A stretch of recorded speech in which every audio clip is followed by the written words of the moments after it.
આપણે બધાએ આ કહેવત સાંભળી છે, પરંતુ તેમ છતાં ઘણી વખત આપણે જીવનમાં કેટલાક નિર્ણયો લેવામાં ખૂબ જ ઉતાવળ કરી દઈએ છીએ અને પછીથી આપણે આપણા કાર્યોમાં પસ્તાવો થાય છે. આ વાર્તામાં પણ એક ગુરુજી તેમના શિષ્યોને ઉદાહરણ સાથે સમજાવે છે કે ધીરજના ફળ કેટલા મીઠા હોય છે.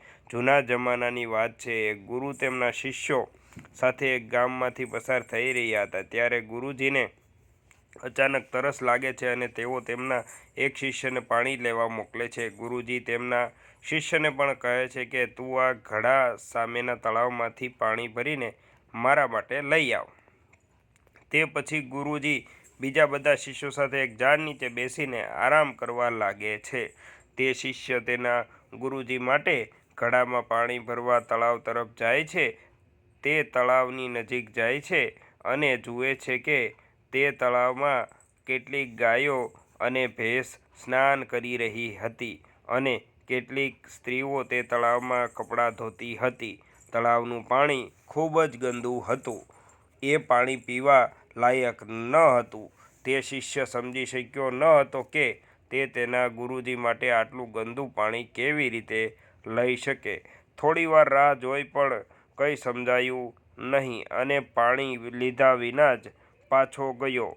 તે ગુરુજી પાસે ગયો અને તેને કહ્યું કે ગુરુજી, હું તમારી માફી માંગુ છું, કારણ કે હું તમારા માટે પાણી ન લાવી શક્યો. પાણી ખૂબ જ ગંદુ હતું. કેટલાક પ્રાણીઓ તળાવમાં નહાતા હતા અને કેટલીક સ્ત્રીઓ કપડાં ધોતી હતી.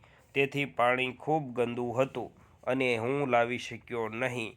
ગુરુજીએ તે શિષ્યને કહ્યું, ઠીક છે, અમે અહીં થોડો સમય આરામ કરીએ, તમે પણ આરામ કરો.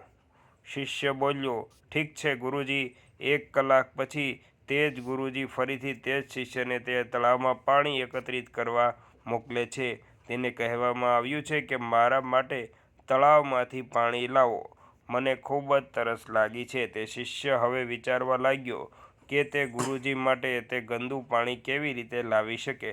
છતાં ગુરુજીના કહેવા પર તે બીજી વખત તળાવ તરફ જાય છે. ત્યાં જઈને જોયું તો તળાવમાં પાણી સાફ થઈ ગયું હતું.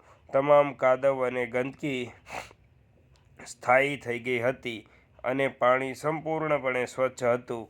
તેણે ઘડામાં પાણી ભર્યું અને ગુરુજી પાસે જવા લાગ્યો. ગુરુજી પાસે જઈને કહ્યું, આ લો ગુરુજી, આ પાણી પી લો. હવે તળાવનું પાણી સાફ થઈ ગયું છે. ગુરુજીએ કહ્યું કે હું તમને બધાને એક જ વાત સમજાવવા માંગતો હતો અને તે પણ ઉદાહરણથી, એટલે જ મેં તમને પાણી લેવા મોકલ્યા હતા. ગુરુજીએ બધા શિષ્યોને સમજાવતા કહ્યું કે ધીરજ રાખવાથી આ તળાવનું પાણી સ્પષ્ટ થઈ ગયું છે. આપણે કોઈ પણ નિર્ણય લેવામાં ધીરજ રાખવી જોઈએ. ધૈર્ય સાથે કામ હંમેશા સારું થાય છે. અમે ઉતાવળમાં કોઈ નિર્ણય લેવા માંગતા નથી. શાંતિથી લીધેલા નિર્ણય દરેક વખતે સારો સાબિત થાય છે. મિત્રો, વિડીયો સારો લાગે તો 10 લોકોને શેર કરજો અને તમે પણ દરેક કાર્ય ધીરજ સાથે કરજો. સ્વચ્છ રહો, ખુશ રહો, હંમેશા હસતા રહો. જય હિન્દ, જય ભારત.